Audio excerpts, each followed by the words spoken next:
लिखना तब भी डरता हूँ जब घर में बेसन पूरी तरह से खत्म हो जाती है। आखिर ये टीचर ऐसे लिखने को बोलते ही क्यों है? क्यों बच्चों को इतना टॉर्चर करना? जी किसने बनाया होगा उसे तो मैं ठीक कर दूंगी। मजाक कर रही हो भट्टी? लिखना सबसे सारू काम है मन को शांत करने वाला। तुम्हें पता है मेरे मन को शांत क्या करता है? एक ऐसे लिख लेना। लेकिन तुम्हें पता है आज पहली बार जब मैंने अपना काम खत्म कर लिया था तब क्या हो गया? तुमने उसे खत्म कर दिया और तुम्हें अच्छे मार्क्स मिले। अब हम कुछ और बात कर सकते हैं? मैंने उसे आग लगा दी। एक छोटा सा बिजली का झटका और 1 मिनट में वो खाक हो गया। सब गायब, सिर्फ राख बची। मुझे तुम्हारे लिए दुख है भट्टी बहन। मुझे नहीं लगता कि प्रोफेसर नकचड़े को ये पसंद आया होगा। ओह, उन्होंने कहा कि वो मुझे कल सुबह 1 और घंटा देंगे लिखने के लिए, पर मैं फिर से ये ऐसे नहीं लिखना चाहती हूँ। और उन्होंने ये भी कहा कि अगर मैंने वक्त पर उन्हें ऐसे लिख कर नहीं दिया तो वो मुझे बुरी तरह से फेल कर देंगे। मुझे पता था हालत बहुत खराब है। कोई इतनी सीरियस चीज अच्छी कैसे हो सकती है? मेरा तो बल्ले बल्ले हो गया। अरे शांत हो जाओ भट्टी, हम सब लिखने में तुम्हारी मदद करेंगे ना। आखिर ये तुम्हारी गलती नहीं कि तुम घबराहट में बिजली के झटके मारने लगती हो।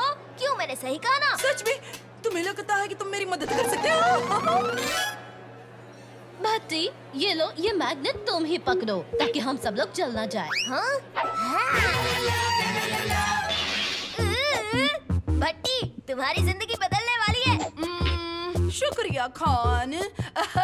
बहुत सुंदर है, सुंदर रंग है, पर मुझे नहीं लगता कि पेन से मेरा कुछ नहीं, ये है दिमाग निचोड़। ये लोगों के दिमाग से ख्याल निकाल लेता है। यकीन मानो, इसके बाद तुम्हारे लिए लिखना बहुत आसान होगा।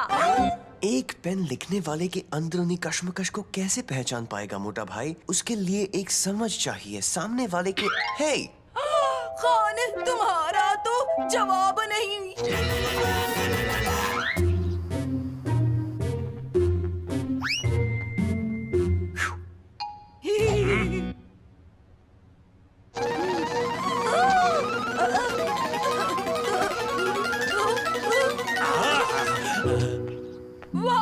मुझे ए मिला है। मुझे ए आखिरी बार कब मिला था? मुझे लगता नहीं है कि मुझे पहले कभी ए मिला भी था।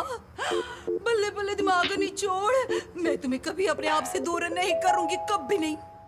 तो तुम मुझसे पूछोगे नहीं कि ऐसे कैसा लिखा मैंने, पर बताने का वक्त नहीं है। मुझे बहुत बहुत बहुत लिखना है। ओह,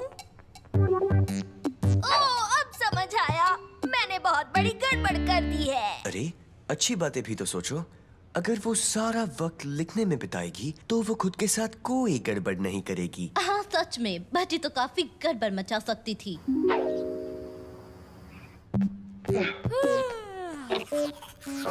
स्पीज़ो, तुम यहाँ क्या कर रहे हो? मैं अपने दांतों को ब्रश कर रहा हूँ। नहीं करूँ क्या? मेरा मतलब तुम हमारे घर में क्या कर रहे हो? ओह, मैं ब्लॉग लिखने में भट्टी की मदद कर रहा हूँ और मैं ऐसा कई दिनों से कर रहा हूँ। किस ब्लॉग की बात कर रहे हो तुम? डरावने शैतानी राज। और क्या? हाँ? यह क्या हो रहा है? एक दूसरे के दांत ब्रश कर रहे हो? ये सब छोड़ो और मेरी बात सुनो। बहुत बड़ी गड़बड़ हो गई है, मेरे साथ चलो। तो देखते हैं, उसने कहा था शैतानी राज। एक झटका लगने वाला ब्लॉग। आखिर ये सब क्या हो रहा है? अब जानिए तिवारी ने रात कैसे बिताई। 101 बातें जो आप पकाओ पटेल के बारे में नहीं जानते। नंबर 82 तो बहुत मसालेदार है। बल्ले बल्ले, तुम भी मेरे ब्लॉग के फैंस हो, चकदे फट्टे। मजाक कर रही हो? हम तुम्हारे फैंस नहीं हैं। तुमने हमारी पूरी जिंदगी इंटरनेट पे फैला दी है। जिंदगी भर में कोशिश करता रहा अपनी बातों को राज ही रखूं, पर तुमने सब खोलकर रास्ते पर ला दिया। ओह, मुझे पता था तुम सब मेरी कामयाबी से न जलते हो। इस तरह लोगों की बातें बताना अच्छी बात नहीं है, बस इतना ही। हाँ, तुम ये सब बंद कर दो अभी इसी वक्त पूरी तरह से। समझ आया ना कि समझाऊं? क्योंकि क्या कहा? अब जब मुझे अपना टैलेंट मिल गया और मेरे फैंस भी बनने लगे हैं, तुम चाहती हो कि मैं ये सब रोक दूं सिर्फ इसलिए कि तुम्हें बुरा लग रहा है? बिल्कुल नहीं। चलो स्पीज़ो। अब ये स्पीज़ो कब आया? सारी गलती मेरी है। अगर मैंने वो पेन नहीं बनाया होता तो तो ये सब कभी नहीं होता, सब मेरी गलती है। अब बस करो, इतना भी बुरा नहीं हुआ है। क्या लगता है भट्टी का ब्लॉग कितने लोग पढ़ते होंगे? हाय तिवारी, सच बताओ, जिम में हाथ टूटने के बाद तुमने क्या किया था? कहीं तुमने पढ़ना तो नहीं छोड़ दिया? ओके, लगता है काफी लोग पढ़ते हैं। पर भट्टी हमारे राज क्यों खोल रही है? आमतौर पर वो ऐसे काम नहीं करती। या फिर कुछ ऐसा।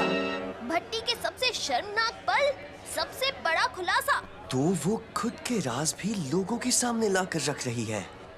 ये खुद के पैर पर कुल्हाड़ी नहीं, कुल्हाड़ी पर पैर मारने जैसा है। काफी दिलचस्प है।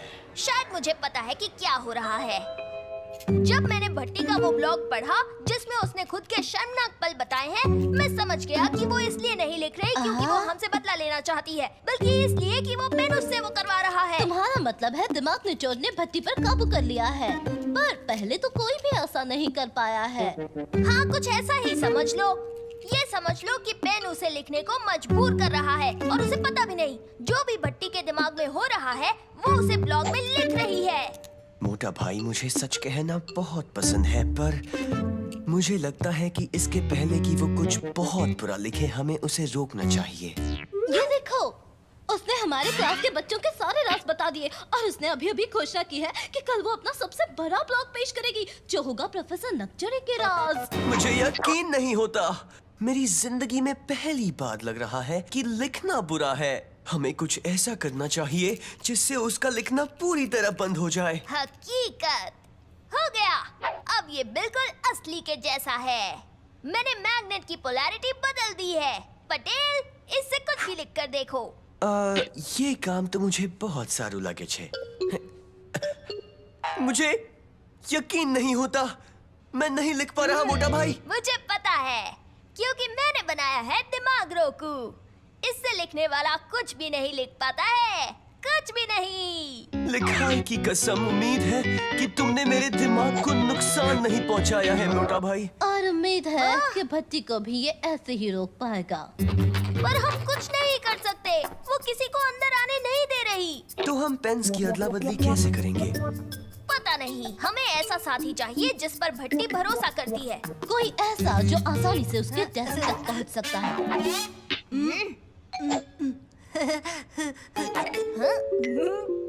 बहुत आसान है। हम स्पीजो के सोने का इंतजार करेंगे, फिर हम उसके घर की चाबियां लेंगे, उसके रूम में जाएंगे, फिर पेन को स्ट्रिंग टेलीफोन से जोड़ देंगे और उसके बाद उसे स्लाइड करके भट्टी के रूम में पहुंचा देंगे।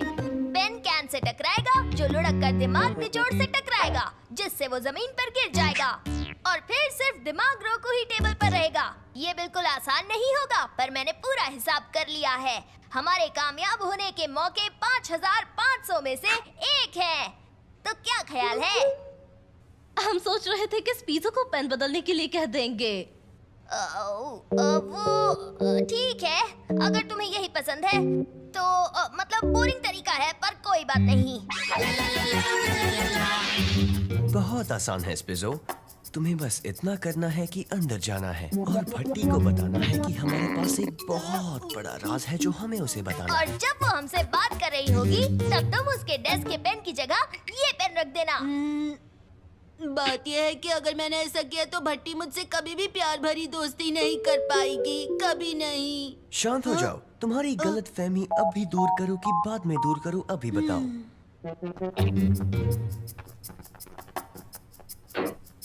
अब बस एक ही बात है कि हम उसे कौन सा राज बताएंगे। तो कौन सा वाला राज बताना है? हाँ,